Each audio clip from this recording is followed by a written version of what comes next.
welcome this morning to Melanie Sturm.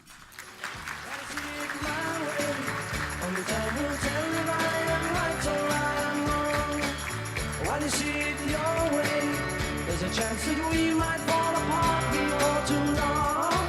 We can work it out. We can work it out. Yeah, we're going to try to work it out in about 45 minutes here this morning. I'm going to start my timer. First of all, I want to thank Jennifer for the kind introduction that I actually got to write for myself. It's always nice when that happens. But it's true, we have become very good friends, comrades in arms, I call it. And I'm delighted to be down here from Aspen, Colorado in Steamboat Springs, where it's far more welcoming to the ideas that we've been marinating in this weekend. And in large measure, it's due to the efforts of Jennifer and Rick and the Steamboat Institute. So kudos to you guys. Got to bring you up to Aspen next. So I am delighted as well that we've got some intrepid people in this audience. I expected after our harrowing late night ride down the gondola that I'd be speaking to an empty room. So thank you all for showing up. I hope it's not just for the breakfast. But I want to explain. Okay, there we are. I want to just start by noting that there is a handout at your table. We may not have enough for everyone in the room. It's got engaged to it at the top. It's called Tax Reform Fairness Messaging. And I was invited out to Washington, D.C. last November to train the GOP House Conference Messaging Advisory Group. I knew I'd have limited time with the members there, so I wrote this cheat sheet. I took the specific allegations that were being made about tax reform, and I wrote the responses in engaged to win style. And you'll see at the very top I condensed it down. There are more keys to persuasion, but those are the 5 keys that I discussed with them, and I'll be discussing with you today, and you get to take this away, and hopefully it'll be useful for you as you engage with people in discussions, not just about tax reform, but about all issues. So this session is really designed to help you learn 2 things. Number 1, how to think, act, and communicate more persuasively and winsomely. And second, it's how to identify and engage persuadables. They're the people not in this room. They probably would never be in this room. They probably would never go to any conference.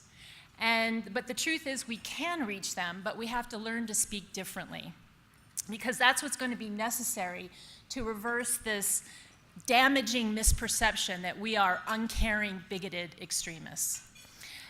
The second thing I want to mention before I start is that Engage to Win is not just about winning elections or even debates. As we've learned so far in this, and I'm sure you already know, so far in this conference, and I'm sure you already know, that the ideas that we stand for are the best for the most people, especially the most vulnerable. And when our ideas and principles win, humanity wins. And here's why. We've talked a lot about these values so far. They were mentioned by Yaron Brook yesterday and Secretary Zinke last night. This is my list of, it's the American shared heritage. These are the values that we were founded on. And don't need to talk too much about them, but what I want to emphasize is what I've discovered in writing a column is that this is the common ground we share, except for a few people, about 10% of the population, I call them hostiles, who actually seek to subvert these values. And we'll be talking about them. But it was a question posed by Yaron Brook yesterday that I'm going to seek to answer today. He asked why it is that it's so difficult for us to convey these values. And the truth is that these are the values, as he pointed out, as of 1776, these values, which I call Americanism, created the freest, most prosperous, most decent, most fair society in human history. And as you see, he spoke about how for time immemorial, people only made $2. You can see here that essentially from 1776, which is the date he wanted to start with, that GDP per capita, which is my metric, my proxy for human well-being, that in the United States it went up 35-fold, or even in the UK it only went up 14-fold, and in India only 5-fold. So as Hobbes said, before Americanism, as Hobbes said, life was nasty, brutish, and short. And since Americanism, we have prosperity and we have lifted people out of ugly lives. So here's the conundrum that we deal with. I want to just check in with you and see if you share my premise, my two premises. First of all, that these values that we've just discussed, what I call Americanism, that they are the best for the most people, especially the most vulnerable. Is there anyone here who disagrees with that? Okay, good. Now, secondly, those who seek to subvert Americanism, let's call them progressive, do you disagree that their ideas and values and policies actually devastate the very people that they purport to help? Anyone here disagree with that? Okay, and are you frustrated that they get to be the kind-hearted, coasting above the wreckage of their policies on their benign intentions, and we're the black-hearted? Is that frustrating for you? Yes, okay, well that's what we're going to address today in this workshop, or this short session. Because the undeniable conclusion that we come to, as that line from Cool Hand Luke goes, what we have got here is a failure to communicate. So there's no question we operate in a toxic political environment, but that's not going to change. Arrayed against us is academia, late-night comics, Hollywood, and of course the media. And in fact, the evidence is clear. It's not just bias, it's an agenda. Harvard study last year showed that Trump's media coverage was 98% negative. And so our challenge is reversing this damaging way that we are portrayed in the popular culture. This was a cartoon in the Washington Post back when the Congress was debating unemployment benefits. And so consequently, why should anyone listen to us? This is the impact of this damaging false narrative that we're uncaring, that skeptical voters, millennials in this case, but I also include women and minorities, think that we're against the things that they are for. For example, we're against children eating, health care for all, marrying who you love. I'm not even going to read that, but I'll note that a few years back, the DNC chair, Howard Dean, said that the difference between Republicans and Democrats is that Democrats don't want children to go to bed hungry at night. So that's where that comes from. So at one of our first Engage to Win workshops, we were fortunate to have presenting there the president of American Enterprise Institute, Arthur Brooks. The longer version, or a longer outtake of his remarks at that session are on our website, engage2win.org. But I'm going to be showing a couple of outtakes, very short outtakes from that presentation, just to cement some of the ideas that I'm going to try to get across. This one is up here on your tax reform fairness messaging. The winning side always fights for people, not things. And be careful about how you use your first 7 seconds. Go. We don't need a fundamental change in values. On the contrary, our values are correct. Our worldview is right, but we need to talk differently. We have to talk in the way that shows that we are willing to fight for people more than the other guys. Until we do that, we're not going to succeed in our message, and people are simply not going to be drawn to us. That's what I hope to share with you today. How long does it take people to figure you out? Somebody doesn't know you. You're in a debate, you're giving a speech, you're having a conversation, whatever. How long does it take people to figure out you? The answer is 7 seconds. People will assess who you are and what your message is all about. They'll sum you up. They'll put you in a frame in 7 seconds. What are you going to do? The answer is, if you want to win, you better be in charge of your 7 seconds. So these are some folks who didn't do a very good job with their first 7 seconds. I'm not going to spend much time on them. I do want to turn your attention to a tweet that went out at the end of March by the Alamosa, Colorado Republicans. Out of self-respect, be Republican. Democrats love poor people because they think that poor people will vote Democrat. Republicans hate poor people because they think the dignity of man is above being poor. Needless to say, I hope it's self-evident that we should never say we hate anyone.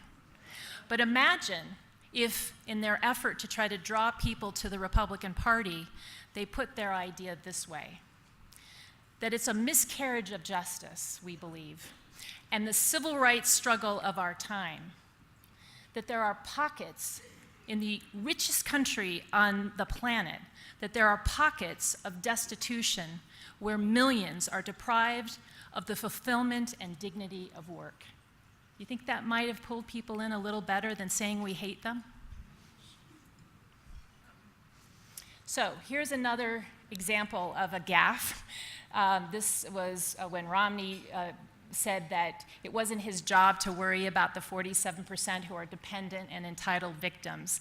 And then he cast himself as uncaring, and it likely cost Romney the election. Here you see the exit polls from 2012, 3 out of the 4 questions having to do with vision, values, and leadership. Romney trounced Obama. But on that all-important last question, who cares about people like me? He got trounced, 18 to 81. And the astonishing thing for me is that there were Republicans who voted for Romney who thought that Obama cared more about them. And so what Romney clearly wasn't mindful of is this truism, which I attribute to Jack Kemp. It may well have been said, I'm told, by someone before. But if you remember nothing else, remember this: people don't care how much you know until they know how much you care. And the other thing to remember is it's not what you say, it's what people hear. So worse than not persuading is creating these damaging misperceptions that have astonishing staying power. Okay, so here's another outtake from the Arthur Brooks presentation, again making this point that the winning side always fights for people, not things. We have a tendency to fight. In fact, the Republican tax reform bill, it's called Tax Cuts and Jobs Act. We're fighting for things. What did they call Obamacare? Patient Protection and Affordable Care Act. It does none of those things, but it sounds great, right? So here's Arthur Brooks. Right versus left today. The right starts with product as a general principle. Policies to limit government, curb wasteful spending, lower barriers to economic growth. These are laudatory goals. These are important products. These are the things that bring America back. We know it's true.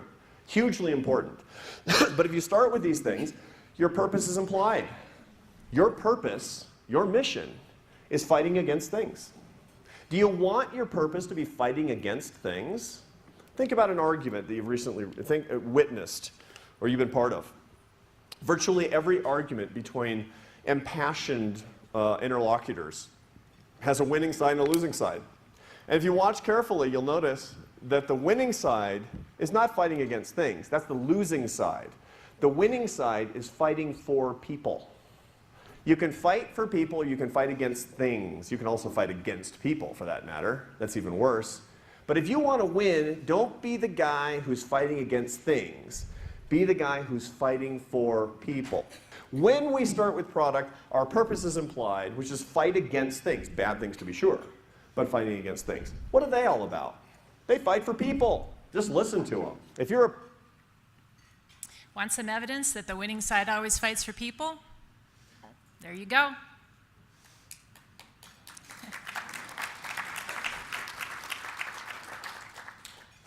Okay, so here's an outtake from a debate last summer that took place in the Georgia special election between Karen Handel, the Republican, and John Ossoff, the Democrat, in a district that Gingrich had won handily, I think like by 30 or 40 points when he had it, and Tom Price had won it handily as well. So and the question they were posed, and I'm going to show you their responses, but before I do that, I've asked one of our emerging leaders at that table over there to give a shot in answering the question that they answered in the debate. So it's Stephen, right? So Stephen, you want to turn on the mic and try to answer the question, do you support an increase in the minimum wage? You want to stand up? Yeah, sure. So in order to... Can you turn on the mic? It's already on, I think. Oh, okay, yeah. good. Sorry. So in order to support community vitality, I don't support a raise in the minimum wage at all. So. Okay, so you're supporting vitality in the community, is that what you said? Yeah. Okay, so that's a lot better than the Republican response, you'll see. Let's play it, and then I'm going to tell you what the engage to win style response would be. Let's play it. Does either candidate support a minimum wage increase? Mr. Ossoff starts with you. Yes, I do. The minimum wage should be a living wage. I think we can raise it indexed to the cost of living because the cost of living varies widely in urban and rural areas and in different states across this country. I think that increase needs to be implemented at a pace that allows business owners to adapt their business plans so they're not shocked, their business plans are not shocked by a sudden increase in labor costs. But look, if someone's working a 40-hour work week, they deserve the kind of standard of living that Americans expect. That's part of the American dream, and there are too many folks who are having trouble making ends meet.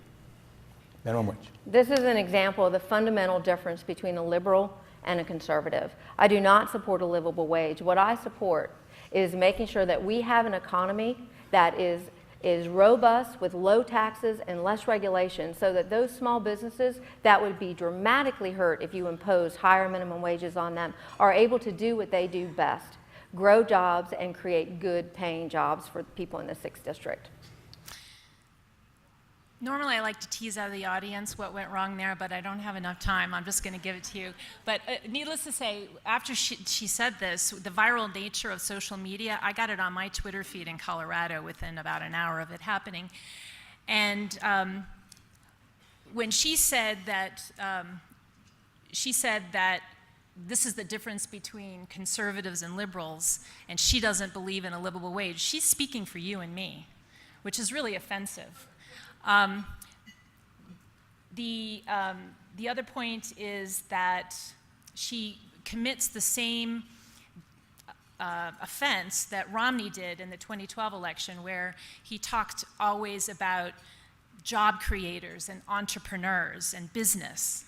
And that's why I believe that 2-time Obama voters, so in other words, people who didn't vote for Romney, later voted for Trump because they thought Trump had their back, where they thought Romney had the back of their boss.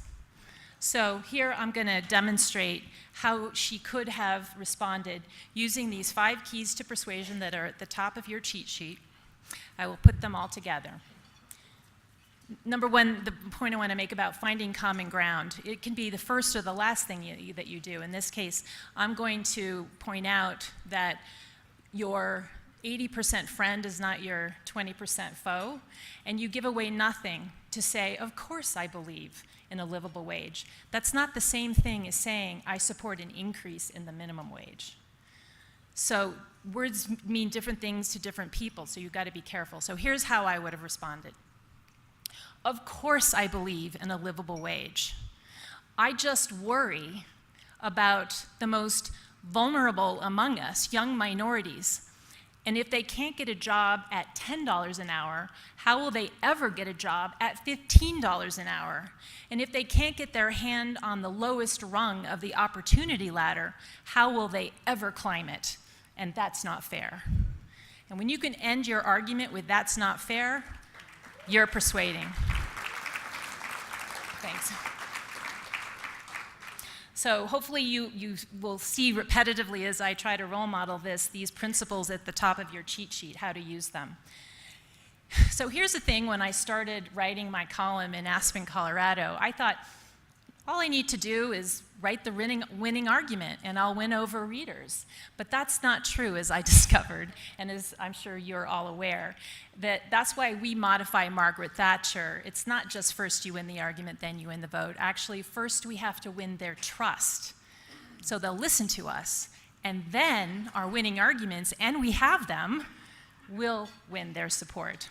So when I first started writing my column, just a little background, Jennifer read my bio, so I don't have to say everything myself. But just the backstory on how I got to write a column in Aspen, Colorado. In 2010, I was the vice chair of Pickens County Republicans, and we did this point-counterpoint with the Democrats that summer before the midterms. And about 6 months later, the editor of the Aspen Times asked me if I would help him diversify the opinion page of the Aspen Times. And I like to joke that it's not because he needed a woman or a Jew. And I was actually really scared. I didn't want to be the scourge of Aspen, so I decided to launch my column in the spirit that Jennifer read to you in order to make people think. Think again, you might change your mind. And what I discovered is that, and my most important goal was just to be readable, to be, as we said, hearable. That's what we need to do. We need to become more hearable to people who think they disagree. And what I discovered is that when approached the right way, people will change their minds. Shortly after, well, 2 or 3 years into writing my column, we have a landscaper who we overheard telling her staff while they were weeding in our yard that, yeah, Melanie's a Republican. She knew that because we always put signs in our yard. But she's like, honestly, I don't disagree with anything she writes. And so here's what happened. I had an epiphany. I was at a APAC conference, American Israel Policy Conference in Washington. And one of my readers, thanks to Facebook, I get published beyond Aspen. So a woman from Los Angeles, a Facebook friend who was a follower of mine, she was going for the first time to APAC and she wanted to meet me. So at the designated time and place we meet, and she walks up to me and she says, "Oh my God, I've never been around so many Jews who watch Fox News." And I thought, what does she think I watch? And I was so nervous. So we sat and I gleaned from our brief conversation, her biggest priority is Israel, we share that. But her other concerns are women's reproductive rights and climate change. So at the end, I said, so just curious, you've been reading my column for a while, what do you disagree with? And she's like, no, I don't disagree with anything, I love your column. And that's when I started keeping this list. And now these principles are at the core of the skills we teach in Engage to Win. So I won't be able to go into too much detail on all these things, but first what I learned is, even though I was writing an op-ed, there's a difference between expressing your opinion and actually persuading someone. Because persuasion is a journey to common ground. And as you'll see in a moment, common ground that we actually share with vast majorities when we approach them the right way. We've talked about appealing to people's fairness and compassion instincts. You'll understand why better in a moment. The winning side always fights for people. Don't bash their political identity.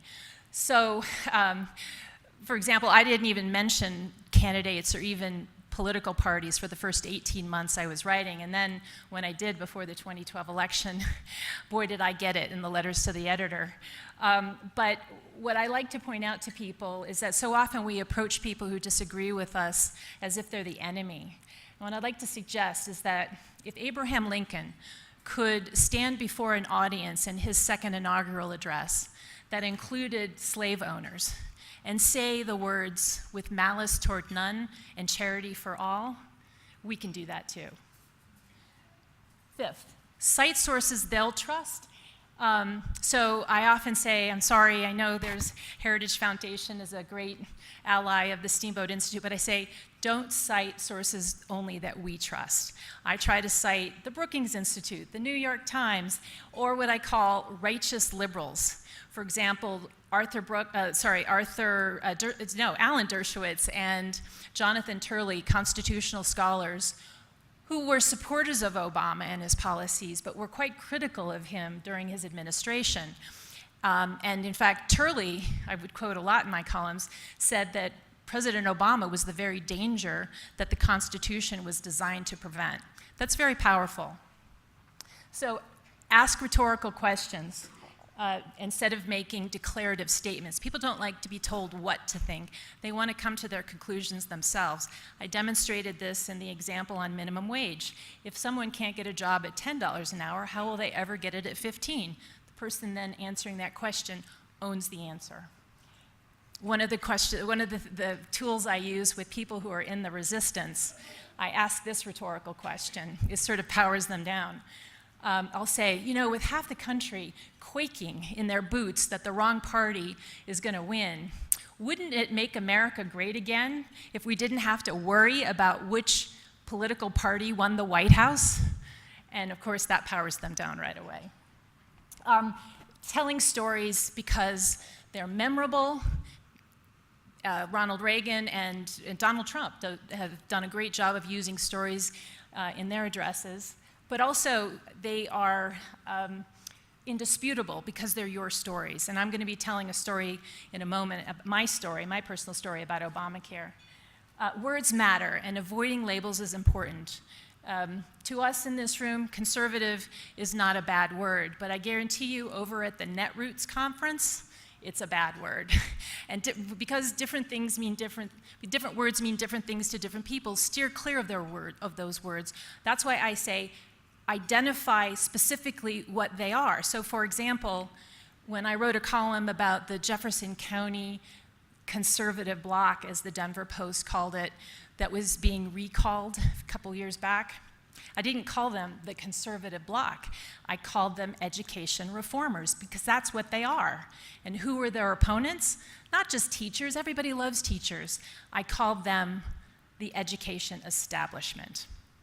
And so hopefully it's self-evident using humor can really dispel a difficult conversation, particularly at the Thanksgiving table. Keep a good joke in hand. And then, of course, I've mentioned this pivoting tool that is on your cheat sheet, this use I worry that. So you can pivot away. Your 80% friend isn't your 20% foe. So you can say, I agree with what you just said, except I worry about. Now, since I've been writing my column, I of course look at public opinion polls, and what I started to notice until 2016 is that vast majorities agree on big issues and share our values. We are not the extremists, but extremists rejecting these majority opinions were governing us. And that's because enough of those people agreeing with us were peeled off to vote for the compassionate side, aided by false narratives casting us as ogres and our own inartfulness. What's really frustrating is, Republicans obviously between 2010 and 2016 won lots of elections at all levels of government, historic numbers. But since 2016, it's felt as though we've stopped making the arguments. And it was last summer, I was so frustrated with the repeal and replace debate, and I had an opportunity to share my frustrations with our Congressman Scott Tipton, and he's the one who got me to Kathy McMorris Rogers at the House conference to work with them on tax reform messaging. But here's the problem. When we aren't making the argument, look what happened. This is a Pew tracking poll that shows on the question, should the federal government have responsibility to ensure health care? Note that in 2012, 60% said no and 40% said yes, but by last year it was reversed, which was so frustrating to me. We have to make the arguments because we can mold public opinion. So now I want to talk briefly about how to identify persuadables and then engage them. So I've made this point, Karen Handel, maybe you listened to her response in the minimum wage question and you thought, well, that sounds reasonable. That's because she was using talking points that resonate with Republicans. But we have to go beyond those talking points in order to reach the skeptical. And who are the skeptical? They're the people with whom we most must connect, the people not in this room except for that table. And women, especially single women. But the truth is that these groups were disproportionately impacted by Obama's policies. The Obama recovery was the worst recovery in modern American history. So as a consequence, you have young people who've been saddled with massive academic debt. They are paying very high insurance premiums, and really until recently they had limited economic opportunities. And then minorities have been plagued with these stagnant wages for over a decade, which means that they have suffered a diminished standard of living, having to use their limited financial resources on necessities. And then, of course, women's real concerns having to do with education, economic opportunity, security have been subverted by that phony war on women. So here's a slide that I have used from the leadership program of the Rockies. I have been told that it was actually originally developed by Alex Castellanos, or something like it was. But in contrast to the usual left-right spectrum, we can break out the electorate in terms of these voter ID groups. So on the far left, where I just put Alexandria Ocasio-Cortez's photo, we have the social justice crowd. They're the ones for whom they are okay that the poor are poor as long as the rich are less rich, as Margaret Thatcher once put it.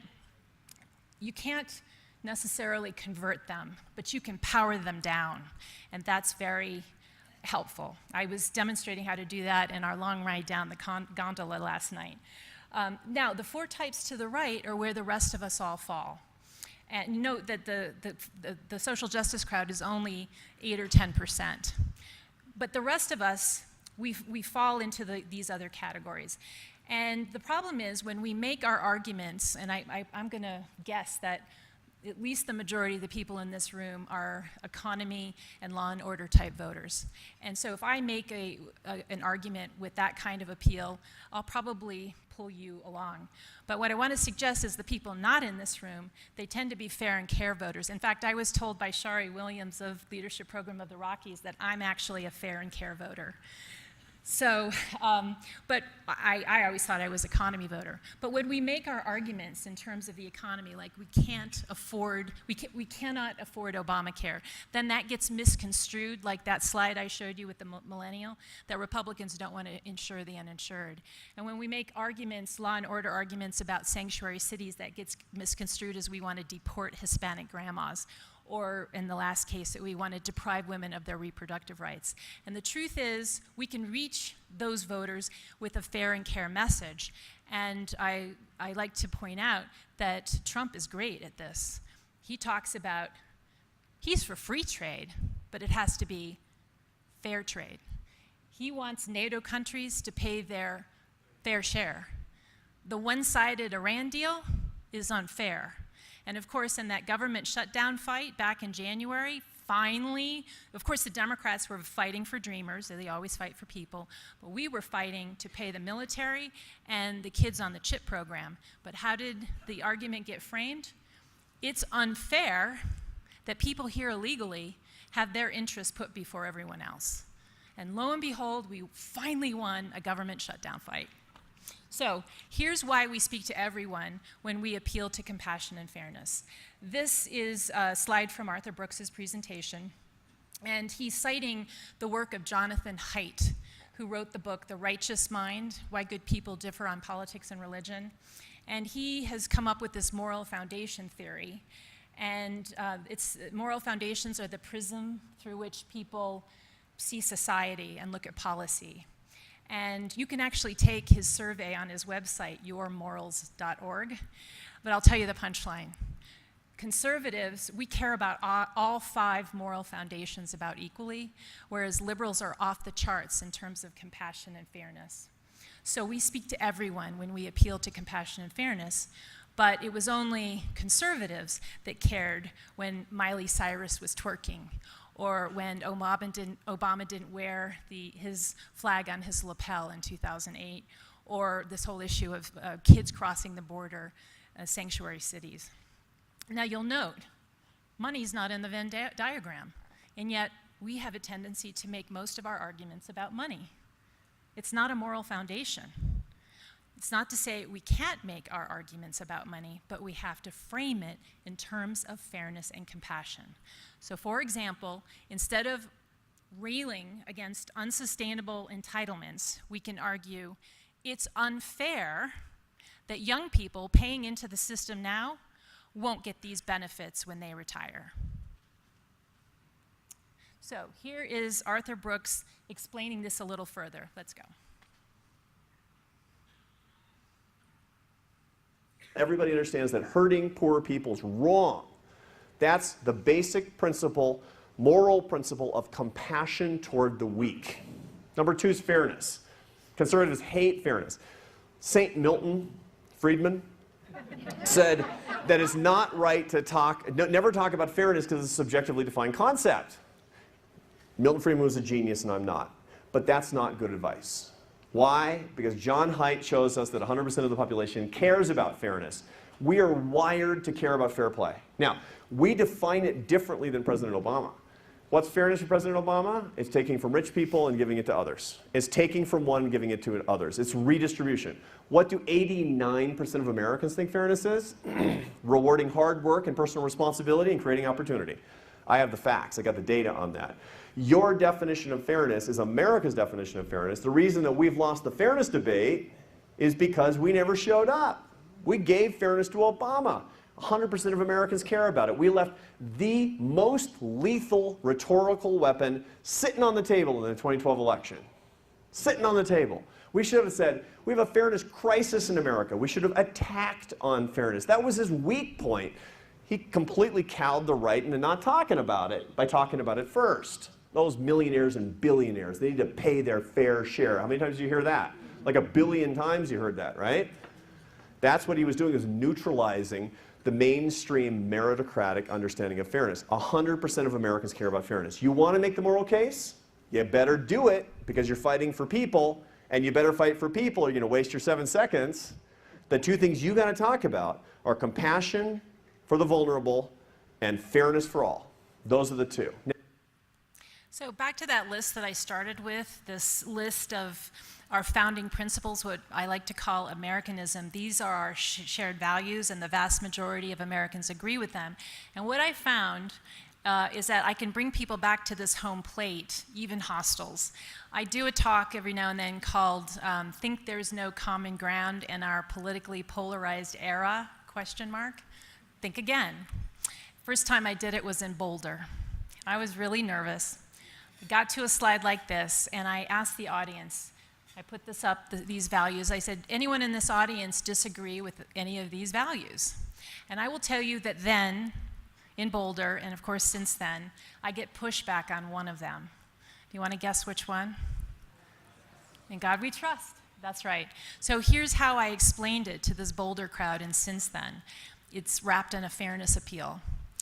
This idea derives from our Declaration of Independence that we are all created equal and endowed with these inalienable rights, that not a single aristocrat, president, dictator, king gives us our rights, nor can they ever take them away. And that even resonated with people in Boulder. So again, actually, just to go back, one of the key principles that we stand for is limited constitutional government.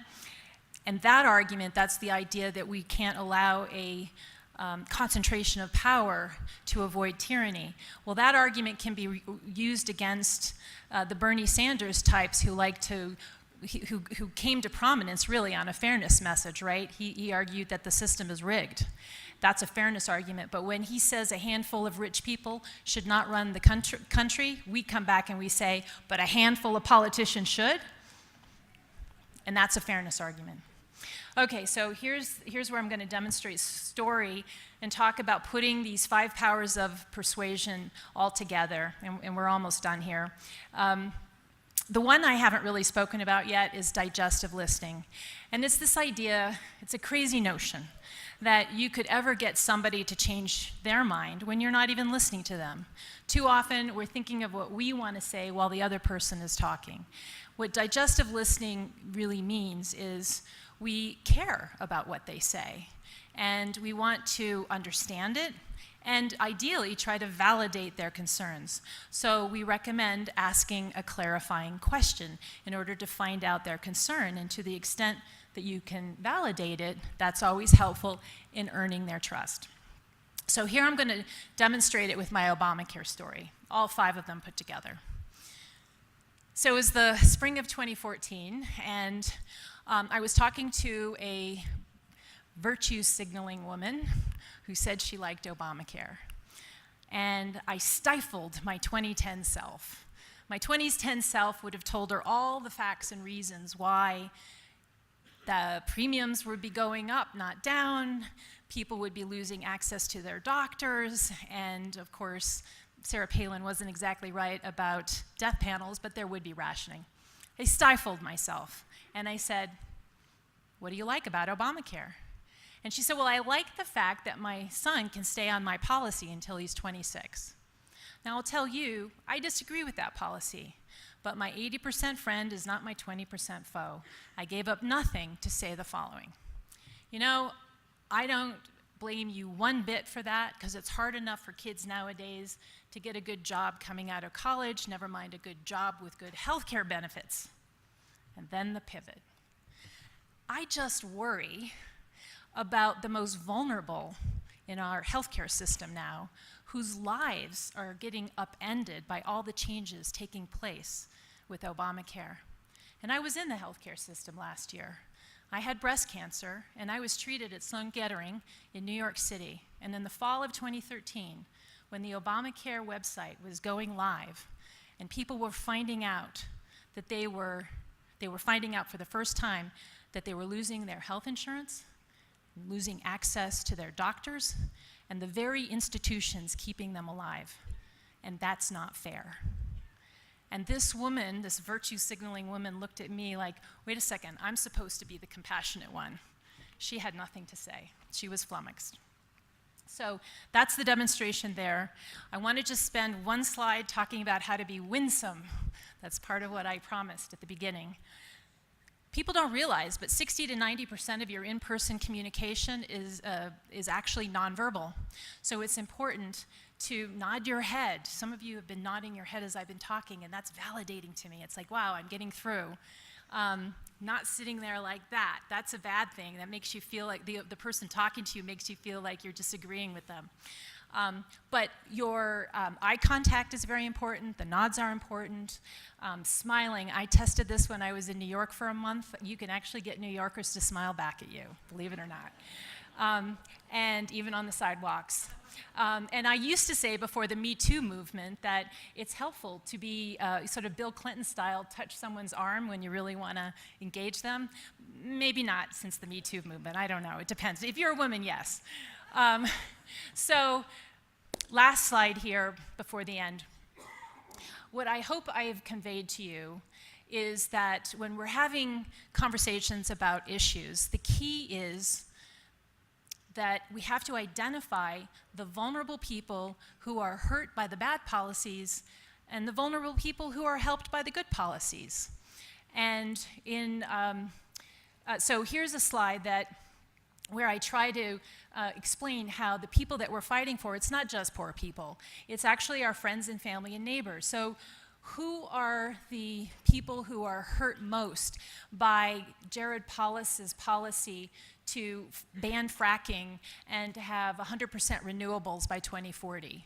I had this conversation with a candidate for state office, and the response was oil and gas companies. I will posit that's not the right response. The right response is the people at the lowest end of the income ladder.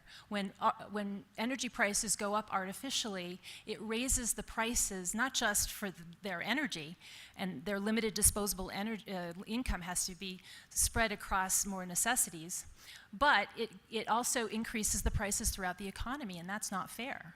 So identifying the vulnerable there. We've already talked about the unemployed. I want to give one last story. George Brockler was up, our candidate running for Attorney General was up in Aspen at a fundraiser. Friendly audience. But there was someone in the audience who asked him a hostile question about tax reform. This guy had a big mortgage, and he was frustrated. He was going to be paying more taxes. And he went after George. And George tried to defer the question by saying, gee, that's not in my wheelhouse. I'm Attorney General. And he tried to respond by talking about sort of wonky things. And when he finished, I decided to use one of the, you'll see it on this cheat sheet here. I said to the guy, Well, don't you think it's unfair to American workers that the companies they work for have to pay a higher tax rate than the foreign companies have to pay? And that means that American workers get less money and benefits, and they are not on a level playing field when it comes to competing with foreign workers. Don't you think we needed to fix that unfairness? And he said, yeah, you know. So that's an example of powering down a hostile. May not get him to change his mind. He's going to be really frustrated every time he pays taxes now. So anyway, I'm at the end here.